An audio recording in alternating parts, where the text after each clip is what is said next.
وہ یہ ہے کہ یہ جو جسم ہے اس کو چلاتا ہے کون؟ مائنڈ. اور مائنڈ کون ہے؟ آپ خود، ذات آپ کی جو ہے وہ چلاتی ہے اس کو. اگر وہ یہ کہہ دے کہ میں نے کرنا ہے، پھر کائنات کی کوئی چیز اس کے راستے میں حائل نہیں ہوتی.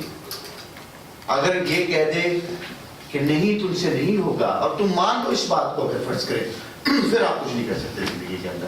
یہ بہت کمال کی سٹوری تھی. یہ میرے پاس، میں کیوں اس کو آپ لوگوں کے پاس لے کے آیا، میری بیٹی ڈاکٹر بننے کے لیے جا رہی تھی چائنا.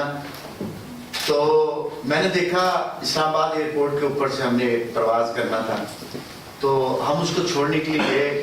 تو میں نے دیکھا کہ سائڈ پہ میری وائف رو رہی ہے اور دوسری سائڈ پہ میری بیٹی رو رہی ہے، کیونکہ ہماری ایک ہی بیٹی تھی اور ہم وہ ماں کا جو ماں تھی اس کے ساتھ اس کی محبت بھی بہت زیادہ تھی، ساتھ اکٹھی رہی تھی ساری زندگی، کافی وقت گزارا تھا.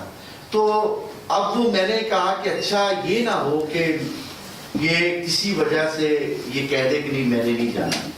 خیر وہ وہاں گئی، تھوڑا سا اس کو پرابلمس آئی جیسے ہوتا ہے ماں باپ کے بچوں کے درمیان میں، اور ماں نے کہا کہ نہیں تم واپس آ جاؤ جیسے ہوتا ہے. تو میں نے پھر یہ اس کو 2 کاپیز کی یہ میں نے ڈھونڈی اسٹوری کہیں سے، اور ایک اپنی بیٹی کو بھیجی اور دوسری اس کی ماں کو دی، اور الحمدللہ رب العالمین اس وقت ڈاکٹر بن رہی ہے بیٹی. تو اسی طرح سے ہوتا ہے کہ موٹیویشن بہت ضروری ہے. موٹیویشن کے بغیر کی زندگی گزرتے نہیں. اور موٹیویشن کہاں سے لینی ہے؟ ایک تو آپ کے پاس کوئی نہ کوئی دوست، بڑی فرینڈ، کامریڈ آپ کا ہونا چاہیے جو آپ کو روزانہ کی بنیاد پہ، جیسے ہم اکثر کہا کرتے ہیں کہ دم عارف نسیم صبح دم ہے، اسی سے ریشائے معنی نم ہے، کوئی شعائب آئے میسر، شبانی سے کلیمی 2 قدم ہے.